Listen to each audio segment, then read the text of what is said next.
Hey guys, this is Jeff with Hubb's Trophy Whitetails. We're in Kansas.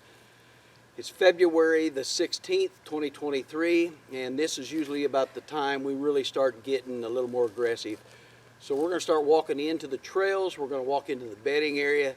We're going to really cover this place well. I've got 3 extra shed hunters today. I got my grandson Nathan. I got my grandson Rylan. Got a buddy from northern Missouri, Levi. So we're all going to do some shed hunting and see what we do. Our hopes is we can at least find 15, 20 sheds today. We've got some high expectations. So we're going to get on it and see what we can do. Walked up on the first ones of the day. Nice little 1.5-year-old match set here on the edge of this wheat field. Pretty cool how I lost them just right by each other here. So that's 2 for the day. Keep you updated when I find more.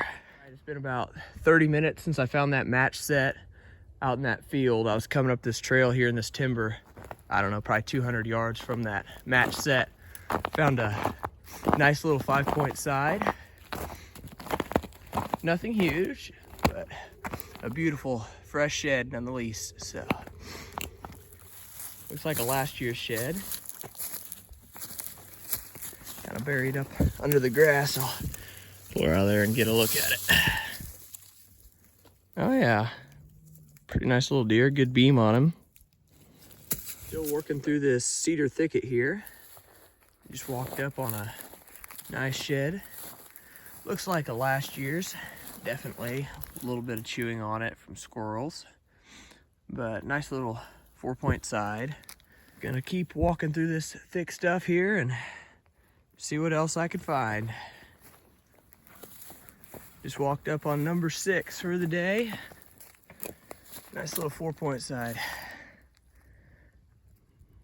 Looks like it's from last year's. No squirrels have got to it yet though, so that's good. But we're stacking them up. All right, well, it's only been about 30 seconds since I just found that little 4-point side and walked up on this decent little 2-point. So it looks like it's last year's also, but that makes number 7 for the day. And I actually might see another shed. I'm gonna go check this out real fast.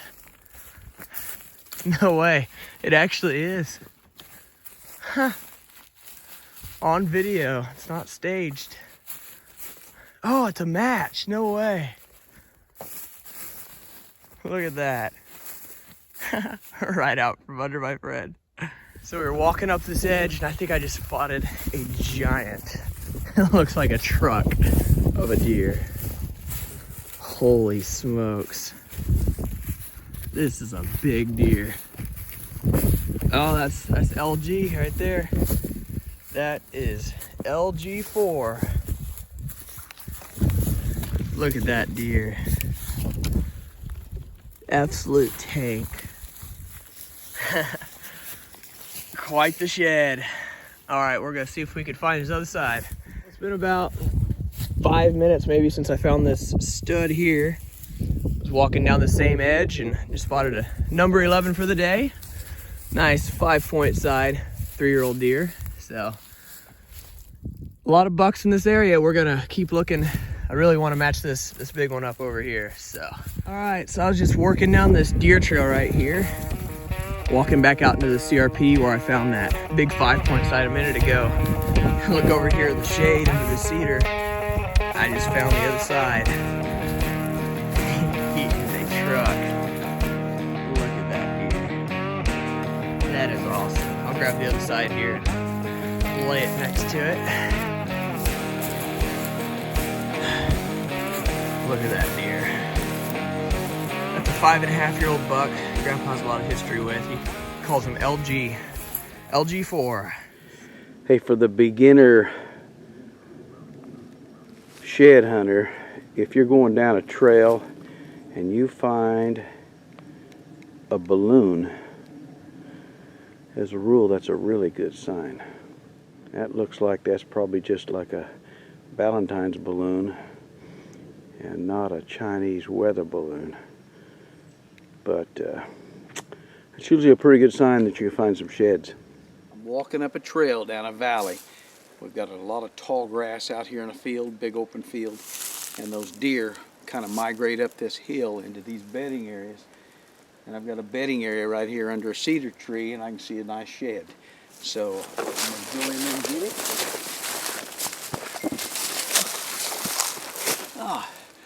Nothing giant, but just a nice shed. I'm at my second mineral station here on my piece of property here in Kansas, and I'm getting ready to go ahead and refresh my mineral with the Grandpa Ray Outdoors Paramount deer mineral. There's actually an ingredient in there that's supposed to help keep the ticks and flies off a deer's back too. So you reduce the stress in a deer's life, and you're going to really help the antler growth. Besides that, all the other ingredients that's inside will really help improve. I've got a camera up here on this tree, and I'm going to go ahead and keep that camera on this tree and on this mineral lick throughout this whole year, including, you know, all the way up through like it is now, December, January, February. I mean, all the way through the year for 12 months. And we'll see how well this mineral works for this for the antler growth. Okay, guys, we're in a this looks like Sherwood forest. Just real dark, big cedars everywhere, and looks like a pretty decent little bedding area right here. We're finding some decent rubs as we come through here, but Nate and I just come up on a rub like the mother of all rubs. I mean, look at the size of this rub. That's a big one. Yeah, you think that's a pretty good size rub, do you? Yeah. Yeah, that's a giant rub. Now that takes a big old buck to do that. Hey guys, this is the end of our shed hunting day. I think at the beginning I told you it'd be nice if we could find 15 to 20. Well, 17's between 15 and 20. We had a great day. Nate, what'd you do today? 0. I found 0. You found 0? Oh boy. Well, I found 1. Levi? I found 2. Ryland? I found 14. One being a match set to a buck we know pretty well. We call him LG4. So pretty great day. We had an awesome day, guys. Again, overcast skies make a difference. A lot of times they help. And then too, staying out of that bedding area until these deer have started to lose a lot of their sheds. So letting your cameras dictate when you go out makes a big difference. Guys, I thought I'd give you a little history on this buck that we've got these antlers to, the one we call LG4. Basically, he got his name from having a G4 on his left side, and we had another buck that same year that had a G4 on the right side we called RG4. But that was our way of kind of identifying this buck. Basically, I went out, let's see, I've been in 2021, and found this shed to this buck. And we thought he was probably a 3.5 or 4.5 year old deer. Wound up he was definitely a 4.5 without a problem. Just a really nice shed. We never did find the other side. Looked like crazy, and you know, just didn't have any luck at all finding that other side. So that's a 4.5 year old deer, and for some reason, to me, he looks like he kind of went downhill a little bit. As a 5.5 year old deer. There he is there. Just two really nice sheds. We were fortunate to find them. I found this one here next to a fence shortly after he jumped the fence, probably maybe 10, 15 feet. I found that one. And my grandson found this other side probably 250 yards away. So they weren't very close. This year, he's 6.5, and my grandson Ryland actually found both sides. And to me, if anything, I think he's gone downhill a little bit. He's shorter on both of his brows, and he's shorter on his G2s on both sides.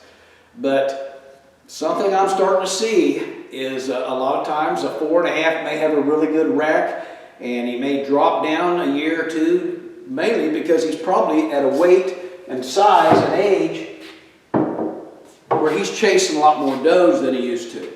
So I think that extra stress brings him down, and it takes longer for that body weight to recover the next year for the antlers to start coming up. and you got all that extra food and nutrition and minerals going to regaining that weight instead of going to antlers. So I think you're going to see a big jump when he's 6.5 or 7.5. And right now I think he is at least 6.5. So we'll see what he turns into next year.